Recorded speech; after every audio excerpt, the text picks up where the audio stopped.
السلام عليكم ورحمة الله وبركاته. معاكم تقى بقدم أفكار للخياطة وإعادة التدوير وتعليم الأطفال إعادة التدوير وتنمية مهاراتهم بطريقة سهلة وبسيطة. أتمنى أنشر الفكرة وتكون ثقافة عامة، وأتمنى ينال إعجابكم. الفكرة اللي معانا النهاردة ده بادي شتوي، كان مركون ما بيستخدمش خالص، طبعا صغر عليا جدا فما بقيتش البسه، مركون في الدولاب بقاله كتير. فكرت له بأفكار كتير بصراحة، بس يعني أنا شفت إن دي أنسب فكرة ليه، لان ده طبعا جزء مهم من الفكرة برضو، ان انت يعني تعمل الشيء المناسب للحاجة اللي معاك. يعني في حاجة معاك تفكر لها في افضل حاجة مناسبة ليها ان انت تطلعي منها شيء.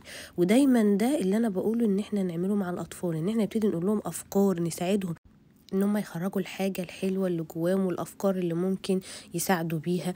بتخلق عندهم هواية ممكن يكون هو مش شايفها اصلا.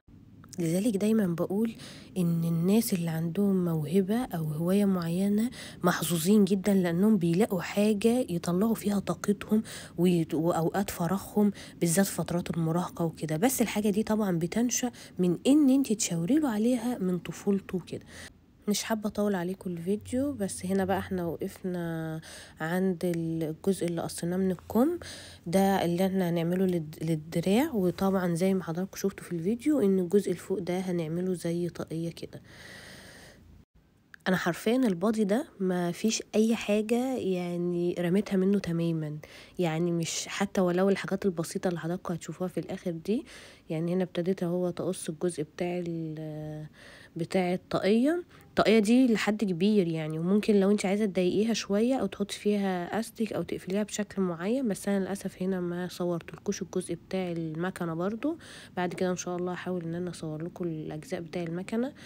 هنا المقص كان قرفني شوية، مش راضي يقص، كان عايز يتسن فقصيتها لكم بطريقه يعتبر برضو بدائيه جدا بالنسبه لمستواي دلوقتي مثلا.